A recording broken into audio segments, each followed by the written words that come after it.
The alarm went off at 6:15, and Daniel Hartwell was already awake. He lay on his back, staring at the hairline crack in the bedroom ceiling, the one that had been there since the winter before last, the one he kept meaning to patch and kept forgetting about. Outside, the first gray light of November pressed against the curtain. A car moved slowly down the street. A dog barked once, then went quiet. He listened for Lily. Nothing yet. She usually slept until 6:40, sometimes 7 if the night had been cold.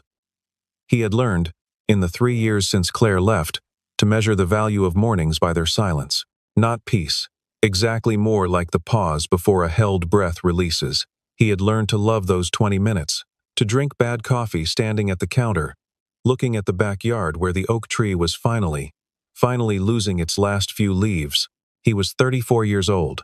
He worked 4 days a week for a mid-size appliance repair company called Westfield Service Solutions, where he drove a white van and fixed broken dishwashers and refrigerators in houses across the county. It was not glamorous work. It was not the kind of work he had imagined for himself at 22, when he had been studying electrical engineering and believed that ambition and direction were the same thing. But it was steady. It paid the bills. It left him home by 4 most days, which meant he was there when Lily got off the school bus. That mattered more than glamour. He got up, made coffee, stood at the counter. At 6:50, he heard the soft thud of small feet hitting the floor in the next room, the specific sound of a 6-year-old who had decided that falling out of bed was faster than climbing. And then Lily appeared in the kitchen doorway, her dark hair tangled, her pajamas twisted sideways, one sock on and one inexplicably missing. "Morning, Bug," he said. She looked at him with the slow, underwater expression of someone still mostly asleep. "Is Emma coming? She'll be here at 7:30. Lily considered this. Okay. She climbed onto her stool at the kitchen counter and rested her chin in her hands, watching him pour cereal into a bowl with the patient gravity of a small philosopher. Emma Calloway had been showing up at 7:30 on school days for 2 years and 4 months. Daniel had not asked her to do it, or rather, he had asked once, tentatively, during a period when his schedule had shifted and he couldn't make the morning drop-off work, and Emma had said of course the way people say of course when a thing is already decided. And then she had kept coming, long after his schedule had adjusted, long after the original reason had dissolved. He had never brought it up. She had never mentioned stopping. She knocked twice before she opened the door. She had a key, had had one for almost as long as she'd been coming, and stepped inside with the particular energy she always carried in the mornings. Not loud, not performative, but steady and warm and somehow larger than the room she entered. She was 32, with light brown hair she kept in a low braid on weekdays and left loose on weekends. She wore a dark green jacket she'd had for years, the kind of jacket that looks better with age, and she was carrying a paper bag from the bakery 2 blocks over. "Muffins," she announced, setting the bag on the counter. "Blueberry. Don't fight over them." Lily immediately reached for the bag. "There's only 2, Daniel said. "I know," Emma said. "One for Lily? One for you." "I ate mine on the way." He looked at her. "You walked? It's not that cold. It's 38 degrees. That's not that cold." She said it with the mild certainty she brought to most things, not arrogance, just a settled relationship with her own judgments that Daniel had always found quietly enviable. She moved around his kitchen with the ease of someone who knew where everything was, which she did, because she had reorganized his spice cabinet twice, and his pantry once, and had never apologized for any of it. She poured herself a glass of water, and leaned against the counter, and watched Lily eat with that expression she sometimes had, attentive, almost careful, like she was memorizing something. "She's got her reading assessment today," Daniel said. "I know. She told me Monday." Emma looked at Lily. "You nervous?" Lily shook her head, mouth full of muffin. "Good. You're going to do great." It was such a simple exchange, the kind that fills the margins of a life without registering as significant. And yet Daniel noticed, as he often noticed in these quiet mornings, that Emma knew things about his daughter that he sometimes had to be reminded of. Not because he was inattentive, he was not inattentive, but because Emma held a different quality of attention, patient, accumulative, the kind that comes from choosing to be present without being asked. He pulled on his jacket and found his keys and stood for a moment in the kitchen, watching the two of them, Lily showing Emma something in a picture book. Emma bending low to look, her braid falling forward over one shoulder, and felt something he could not name press against the inside of his chest. He left for work. He did not examine the feeling. He rarely did. It was a Tuesday, 3 weeks into November, when Lily asked the question. They were doing dishes after dinner. Lily, on her stool, assigned the job of drying the plastic cups because she couldn't be trusted with anything breakable, and the kitchen was warm and smelled like the pasta they'd had, and the evening had that comfortable shapelessness of weeknights when nothing is planned and nothing is needed. "Dad," Lily said. "Yeah. Is my mom ever going to come back?" He kept his eyes on the pot he was washing. He had been waiting for this question. In the abstract way parents wait for things they know are coming and hope will be delayed. He had thought about how he would answer it. He had, in fact, rehearsed a version of the answer in the shower once, which had felt ridiculous at the time and felt slightly less ridiculous now. "I don't know, Bug," he said. "Why are you thinking about that? Maddie at school says her mom went away and then came back. That does happen sometimes. Did my mom go away because of me?" He put the pot down, turned off the water, turned to look at her, this small, serious person with her dark eyes, and her too long hair and her plastic cup, held carefully in both hands. "No," he said. "Absolutely not. It had nothing to do with you." She seemed to consider this. The way she considered things with her whole face. Chewing her lips slightly reminded him sometimes, with a complicated ache, of Claire. Not because Claire had been the kind of person who sat with questions, but because the shape of it, the gesture, was inherited. "Then why?" Lily asked. He didn't have a good answer.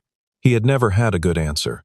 Claire had left with the quiet efficiency of someone who had been planning the exit for longer than she had let on a note, a suitcase, 2 phone calls over the following week that were more administrative than emotional, and then a slow dissolve into occasional emails and a voice that grew more foreign with each passing month. She was in Portland now, or had been the last time he knew for certain. She had a new life there. He had stopped trying to understand the architecture of it. "Some things are hard to explain," he said. "But it wasn't you. I promise you that." Lily nodded, apparently accepting this with the pragmatism children sometimes bring to the things adults find devastating. She resumed drying her cup. "Does Emma know why?" she asked. The question landed somewhere unexpected. "I don't think so," he said carefully. "She's nice," Lily said, with the simple finality of a verdict. "She is.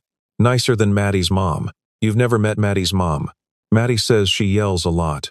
She set the cup down precisely on the counter. "Emma doesn't yell." "No," Daniel said. "She doesn't." Later, after Lily was in bed and the house was quiet, he sat at the kitchen table and thought about what an accurate observation that was. Emma didn't yell. She didn't demand. She didn't make her presence felt through volume or insistence. She made it felt through consistency, through showing up, through knowing, through the way she remembered the things he mentioned in passing and asked about them weeks later, as though she had filed them carefully away. He thought about the email sitting in his inbox, the one he had read 4 times already and not yet replied to. He closed his laptop, went to bed, did not sleep easily. It had arrived on a Wednesday morning, while he was in the parking lot of a strip mall, eating a sandwich between service calls. He had opened his phone to check his schedule, and there it was, in the inbox he rarely used for personal correspondence, from an address he still had saved under her name, Claire Whitmore. He sat in the van for 10 minutes after reading it. The sandwich went unfinished. The email was brief. She was returning to the area not to stay, she clarified quickly, not permanently, but for a few months at least, a contract position she had accepted. She didn't know how he felt about that. She didn't know how Lily would feel. She wanted him to know before it happened. "I've been thinking," she wrote, "about a lot of things. I don't expect anything. I just didn't want to disappear again without warning." He read it again that evening. And again on Thursday. He did not tell Emma. This was unusual. He told Emma most things not in a confessional way. Not with the urgency of someone seeking advice, but in the natural rhythm of 2 people who talked often and honestly. She knew about the difficult client who had screamed at him over a warranty claim.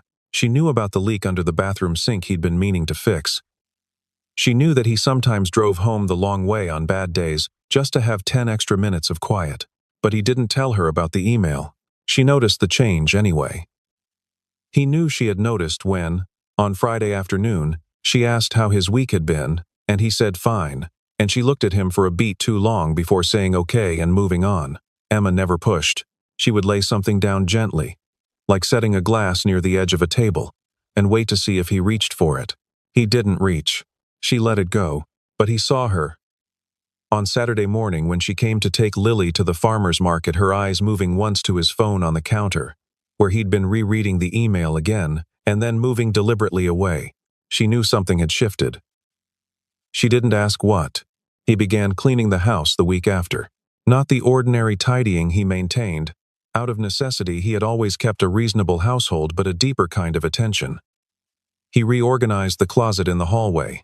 He replaced a light fixture that had been flickering for months. He bought new dish towels. He noticed himself doing these things, and understood, distantly, what they meant, and pushed the understanding aside. Emma arrived on Tuesday morning to find him rearranging the bookshelf. She stood in the doorway for a moment, assessing. "Okay," she said. "What?" "Nothing." She set her bag down. "Where do you want Lily's library books?" "On the bottom shelf." She's supposed to be able to reach them. Emma moved the books without comment. She got Lily ready.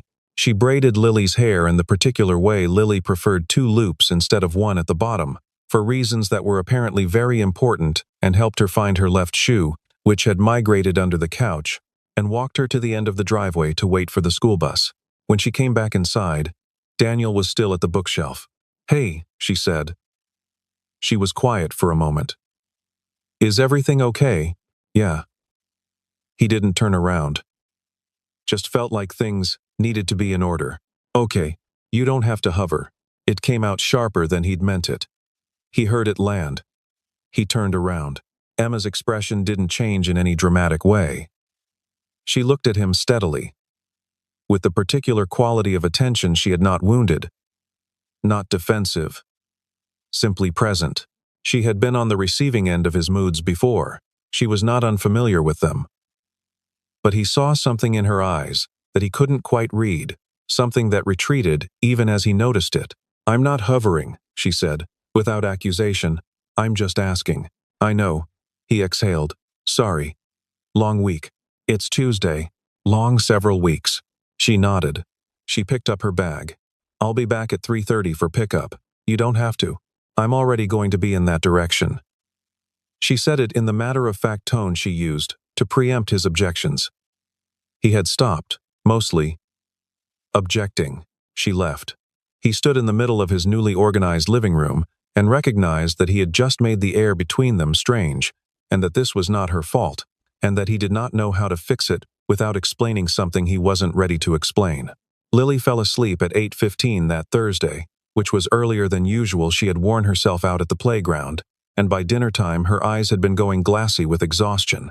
He had carried her to the couch while Emma cleaned up the dinner things, and Lily had sighed once and gone utterly still, her cheek pressed against the cushion, her breathing slowing to that deep, even rhythm that meant she was out completely. Emma was rinsing dishes. Daniel stood in the kitchen doorway. It was a quiet evening. The kind of quiet that accumulates, that becomes something itself. He didn't plan to say it. He had not woken up that morning with any intention of saying it. But there was something about the particular stillness, Lily asleep in the next room, the faint sound of water running, the ordinary domesticity of the scene, and underneath it the thing he had been carrying for weeks that made the words rise without warning. "I think I still love her," he said. Emma turned off the water. She didn't turn around immediately. She stood with her hands on the edge of the sink for 2, 3, 4 seconds. Long enough that he wondered if she hadn't heard him. Long enough that he considered saying, "Never mind," but didn't. Then she turned. Her face was still. Not blank, he knew Emma's blank. And this was not it. This was something more careful. Something that had been prepared for, in some distant way, and was only now being unpacked. "Claire," he said. Unnecessarily. She nodded, almost imperceptibly. "I got an email a few weeks ago." He paused. "She's coming back to the area. And I've been thinking about it ever since, and I can't." He stopped. Started again. "I don't know what that means. I don't know if it means anything. but I think I needed to say it to someone. Emma was quiet. The refrigerator hummed. From the living room came the faint sound of Lily's breathing. I'm sorry, he said. I don't know why I'm telling you. Because I'm here, Emma said. Her voice was careful. Level. Yeah, he exhaled. Because you're always here. He meant it as gratitude. He registered, a half-second after the words left him, that it might not land that way. Emma looked at him for a long moment. Her expression was doing something he couldn't fully read, not the warm steadiness he was used to, but something quieter. Something pulled slightly inward. I always knew, she said, softly, almost to herself. He frowned. What? That you still loved her. She seemed to be choosing each word with care. You've never not. Anyone who watched you for 5 minutes could see it. He didn't know what to say to that. She turned back to the sink. She finished the dishes without speaking. He stood in the doorway and felt the strange suspended weight of what had just happened. Not the confession itself, but what followed. The absence of surprise in her voice. The thing her eyes had held that he hadn't been able to name. Only later, lying awake in bed, did it occur to him that she had said, I always knew rather than I know. Past tense. As though she had been carrying the knowledge of it for a long time. As though it was not news to her but a thing she had been waiting for him to catch up to. And only much later, still hours later, near 3 a.m, did it occur to him to wonder what that meant. He went back through things. Not deliberately, not with any agenda. But the memory is a strange processor. It retrieves without permission, assembles patterns from what it has stored, presents them without commentary. And in the days that followed, Daniel found himself in the middle of ordinary moments driving the van, waiting for a diagnostic to run, standing in the grocery store suddenly remembering something, seeing it differently than he had at the time. He remembered the night Lily had a fever so high that he had nearly taken her to the emergency room, the thermometer reading 103.8. Lily limp and flushed against his shoulder, Daniel's hands not quite steady on the phone. Emma had arrived in 17 minutes. She had not been asked. She had been called once, her voice immediately alert and calm, and 17 minutes later, she was at the door with a cool cloth and children's medication, and a specific knowledge of what to do with a febrile 6-year-old that she had acquired from some source he had never thought to question. She had stayed until midnight. She had not mentioned it afterward. He remembered a day, 6 months after Claire left, when he had come home from work and sat on the kitchen floor for no reason he could name, not crying, not collapsed, just sat there in his work uniform, with his back against the cabinets, too tired to move. Emma had come by for reasons he couldn't recall, had found him there, had not said anything dramatic, had simply sat down next to him on the floor and stayed there until he was ready to get up. He remembered the way she looked at Lily. The specific quality of it present, protective, something almost fierce beneath the gentleness. He had always understood it as affection for his daughter. He had never asked what was underneath the affection. He remembered small things too, peripheral things. The way she had stopped mentioning the man she'd briefly dated 2 years ago after Daniel had, he realized now, been noticeably, uncharacteristically quiet every time his name came up. The way she always seemed to know when his mood needed space and when it needed company. The way she sometimes started a sentence and stopped, redirected, said something else. He thought about the phrase again. I always knew. The past tense. The certainty. The way she had said it without bitterness, without accusation, as though she had made a private peace with something a long time ago, and had simply been living on the other side of it ever since. He did not know what to do with this. He was not a man who moved quickly through emotional recognition. He knew this about himself. It was not a quality he was proud of, but it was accurate. He processed things late, understood things slowly, tended to name feelings approximately 3 seasons after they had already determined the shape of his behavior. He wondered, uneasily, what else he had been slow to name. She called on a Friday evening, which surprised him. The email had not promised a call. Her voice was, as he remembered it, low, precise, with a particular cadence he had once found deeply attractive and now found simply familiar. The way an old song is familiar. They spoke for 20 minutes. It was careful and strange, in the way that things are careful and strange when the people speaking have an extensive shared history and an undiscussed collapse between them. She asked about Lily. He described her the reading assessment, the playground, the one missing sock. There was warmth in Claire's voice when she listened. There was also something that wasn't quite fluency. An effort to it, as though she was reaching for a frequency she had been off of for a long time. They agreed she would come by the following Saturday, just briefly, just to see. He did not tell Emma about the call. This was becoming a pattern he recognized and did not examine. When Claire arrived that Saturday, Lily received her with the cautious friendliness she reserved for people she had heard about, but did not know polite, watchful, warming slowly. She showed Claire her bookshelf. She explained, in detail, the plot of a book she'd read twice. Claire listened with a concentrated attention that was, he observed, practiced. She was trying very hard. He appreciated the effort. He did not know quite what to feel about it. Emma had not come that morning. He had, for the first time in 2 years, made some implicit calculation and not texted her the way he usually texted her on Saturday mornings. She had not reached out either. He was not sure what that meant. At one point, he found himself standing at the kitchen window while Claire sat on the living room floor playing a card game with Lily, and he felt something that took him a moment to identify. He felt like a guest in his own house, not because of Claire, or not only, but because the version of this room that felt most like home, the version he was used to, the version that fit, included a presence that was not here. He put the coffee on and didn't think about that too hard. Over the next 2 weeks, he spent time with Claire. Not romantically, not in any declared way. But dinners, once, when Lily was at a classmate's birthday party, and he was not quite sure what to do with the free afternoon. A walk, once, on a gray Sunday. They talked about the years in between with the halting care of people reclaiming a shared language. She was different. So was he. He had expected this, and had thought it would feel like discovery. 2 people changed, meeting again, finding new angles. Instead, it felt like trying to read a book in a language he had once been fluent in and had let lapse. There were things she didn't know. Lily's preference for the 2-loop braid. The way she needed exactly 4 minutes of quiet after school before she could talk about her day.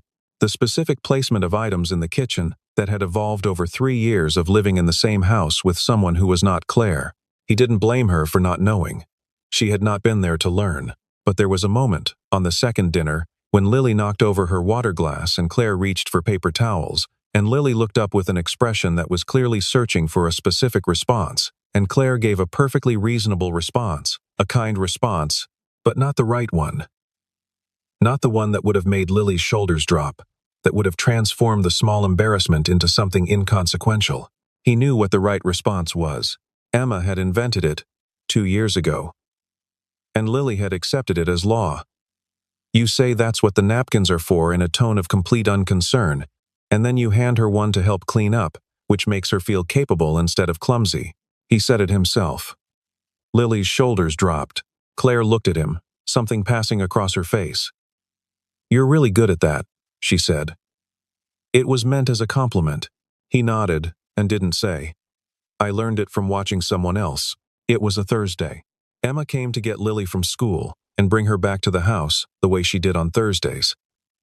And when Daniel got home at 4, he found them in the living room, Lily, with her reading book, Emma on the floor next to her, their heads bent together over a page. He stood in the doorway for a moment before they heard him. Emma looked up. Something passed across her face, brief, private, and then her expression settled into the familiar one, the one that was warm without being demanding. They had dinner, the 3 of them, in the quiet way they often did on Thursdays. Lily talked about a project. Emma asked questions. Daniel ate and watched, and felt something building in him that he couldn't articulate. Afterward, while Lily was in the bathroom getting ready for bed, Emma stood in the kitchen pulling on her jacket. "I've been thinking," she said. "Okay." She took a moment. She was looking at the zipper of her jacket, not at him. "I think you've got things more sorted now than when I started doing all of this." She gestured vaguely at the kitchen, at the house, at the general logistics of his life. He frowned. "What do you mean?" "You've got a rhythm." Lily settled. "You know what you're doing." She looked up then. Her voice was steady, but he was watching her carefully now. "I think it might be good for everyone if I gave you a little more space." He felt something shift in him, sudden, and not entirely explainable in its intensity. "Emma, it's not, I'm not going anywhere." She said it quickly, but she wasn't looking at him right. "I just think maybe I've been around so often that it's become a habit more than a choice. And with Claire back, what does Claire have to do with it?" She stopped, looked at him properly. "You're figuring something out," she said. "That takes room. You're not in the way." "I didn't say I was in the way," she said it carefully. "I said you might need room." Before he could respond, Lily appeared in the hallway in her pajamas, holding a book. "Will you read to me?" she asked, and she was looking at Emma. Emma crouched down to her level. "Tonight your dad's going to read to you." She touched Lily's hair lightly. "Deal." Lily looked uncertain. "Will you come tomorrow?" Emma smiled, the real one, the one that reached her eyes. "We'll see, okay?" "We'll see" was not the same as yes. Lily accepted it because she was 6 and had not yet learned to parse the difference. But Daniel heard it exactly. She didn't come the next Thursday. He hadn't expected her not to come. He hadn't realized, until she wasn't there, how completely he had structured his Thursdays around her presence. The specific ease of walking into the house at 4 and finding them, it was not until it was absent that he understood how much weight it had been carrying. Lily asked at dinner where Emma was. "She's busy today," he said. "Busy doing what?" "I don't know exactly." Lily looked at her plate. She was quiet, in a way she rarely was at dinner. A thinking quiet. The kind that preceded questions he wasn't ready for. "Is she mad at us?" she asked. "No, bug. She's not mad at anyone." "Then why didn't she come?" He didn't have an answer that was both honest and appropriate for a 6-year-old. He gave her the approximation. Sometimes, people need time for their own things. Lily ate quietly for a moment. Then, "I don't like it when she doesn't come." "I know. It feels different." He looked at his daughter, small and serious, in her school clothes still. One sock on and one off, as was apparently a permanent condition of her existence, and felt something clarify that had been murky for weeks. Not something he was ready to name out loud, but something that had finally stopped moving long enough to be seen. "It does feel different," he said. He texted Emma that evening. Not urgently, not with declaration, just, "Hey. Hope you're okay. Lily asked about you." She replied, an hour later, "I'm fine. Give her a hug from me. I'll be in touch." He read it 3 times. It was perfectly kind. It told him almost nothing. He sat with the absence the way you sit with the discovery that something has been load-bearing that you never thought to check. The wall looks fine until you remove it. Then the ceiling tells you everything. He drove to her apartment on a Saturday morning. He had not planned this either. He had woken up at 6:15, as always, lain in bed, stared at the ceiling crack, and at 7:15 had gotten up, arranged for his neighbor Mrs. Patterson to sit with Lily for an hour, and gotten in the car. It was cold. The sky was the flat white of November at its most committed.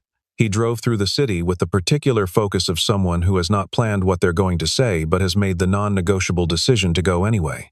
She lived in a second-floor apartment in a yellow brick building with a green door. He had been there many times, for different occasions, and had always arrived with some defined purpose, helping her move furniture, dropping something off, a dinner invitation. He arrived now with nothing except the fact of his arrival. He buzzed up. She took a moment to answer. "It's me," he said, unnecessarily. A longer pause. "I know," she said, and buzzed him in. She was in jeans and a gray sweater, her hair down. She had clearly been reading. There was a book face down on the couch, and a coffee cup beside it. She stood in the middle of the room with her arms crossed, not defensively, he thought, but in the way of someone who needs something to hold. "I should have called," he said. "It's fine." He stood just inside the door. The apartment was quiet and warm and smelled like coffee, and the particular books and wooden furniture smell he associated with her. He had always liked it here. He hadn't thought about why. "I've been thinking," he said. "Okay. About what you said. About giving me room." He looked at her. "And I think you were giving me room because you thought I needed to figure out what I wanted." With Claire, she didn't confirm or deny. She waited. "The thing is," he said, "I think I've already figured it out." Emma looked at him steadily. There was something in her expression that held not hope exactly, not yet, but a quality of absolute attention, as though she had set down everything else. "I told you I still loved her," he said, "and I thought that was true. I think it was true, at the time. But I've been trying to understand what I actually meant by it." He paused. "I think what I meant was I still love who she was, or who I thought she was, or the version of a life I imagined when she was part of it." He stopped, organized what came next. "That's different," he said, "from being in love with a person, right now." The actual, current, present person. Emma's expression shifted slightly. Not dramatically, but something released in it. Some careful tension that had been held a long time. "I've been looking," he said, "at who's actually present, who has actually been here." He met her eyes. "And I've been a very slow study." She didn't laugh. She didn't fill the space quickly. This was one of the things about her: she did not rush toward resolution. She let things have their proper weight. "Emma." He took 2 steps toward her. Not close enough to demand anything, but close enough that they were no longer separated by the entire room. "I looked in the wrong direction for a very long time. I don't have an elegant way to say this." "You don't have to be elegant," she said. Her voice was quiet. "I missed you," he said, "this past week. And not in the way you miss a friend, in the way you miss something that was keeping everything together. And you didn't realize it was doing that until it wasn't there anymore." She looked at him. Her eyes were bright, but she wasn't crying. Emma was not someone who cried easily. She processed things quietly and deeply, and emerged on the other side of them with a clarity that other people reached for through noise. "You were the one who was always there," he said. "I kept looking at who left. I should have been looking at who stayed." A long silence. Not uncomfortable. The kind of silence that has something in it. "Are you sure?" she asked. Her voice was careful. "Not because I need you to be not for me, but because Lily is in the middle of this. And I am not interested in being an experiment." "You have never been an experiment," he said. "If anything, you have been the thing I took for granted. Which is almost worse." She considered this. He watched her do it. Watched her think it through, with the same systematic care she brought to everything. "And Claire?" she asked. "Claire is the mother of my daughter, and I will always," he paused. Found the words. "There will always be a version of that I hold carefully. But it's been finished for a long time. I just didn't finish it inside myself." Emma nodded slowly. She uncrossed her arms. She looked down at the floor for a moment, and then back up at him. "I should tell you," she said. "I have been very careful, for a long time, not to want anything from you that you hadn't offered. I know, because you were my friend first, and you had Lily, and you had things you were still sorting through." "I know," he said again. "So when I say I always knew," she stopped. Took a breath. "I knew what I felt. I kept it at the distance that seemed right. I was not going to make a claim on something that wasn't mine." He felt the full weight of that. 2 years and 4 months of Saturday mornings and school drop-offs and Lily's hair braided in 2 loops, and the correct response to a spilled water glass. All of it held lightly. All of it given without condition. "I don't know how to account for that," he said. "I don't think I can." "You don't have to account for it." She looked at him. "You just have to be sure." "I'm sure," he said. "I'm not certain of much, but I'm sure of that." Another silence. She moved toward him slightly, closing the remaining distance by half. Not all the way. Still something provisional in her posture, something that would not rush. "Okay," she said, quietly, as though it were not a small thing, which it was not. "Okay," he said. He brought Lily with him when he went back. Not that day he was careful with the steps, careful not to move in great dramatic leaps that Lily would need to absorb all at once. But the following Saturday, when Emma texted to ask if they wanted to come to the farmer's market, he said yes. And he let Lily pull on her coat and her mismatched boots, and they walked the 3 blocks together in the cold morning air. Emma was waiting at the corner. She was wearing the green jacket. Her hair was down. She was holding a coffee, and he saw it immediately, a hot chocolate in her other hand, already waiting. because she had known they were coming, and she knew what Lily drank on cold mornings. Lily ran the last few steps and took the hot chocolate, and said something that made Emma laugh a real laugh. Full and warm, and Daniel walked up behind them, and stood for a moment before they noticed him. He looked at the two of them standing together in the November light. He thought, "I have been a very slow study," he thought, "but I got here." Emma looked up and saw him. Her expression was the familiar one, warm, steady, but with something new in it. Something that didn't have to be careful anymore. Something that could just be. She extended the hand that was not holding her coffee. He took it. Lily walked ahead of them, holding her hot chocolate in both hands with the focused care of someone carrying something precious. The market was 2 blocks away. The morning was cold and flat white and very quiet. They walked, and nothing was announced, and nothing was rushed. And the ordinary morning continued to be an ordinary morning, which is exactly what some things need to be at the beginning, before they become everything else.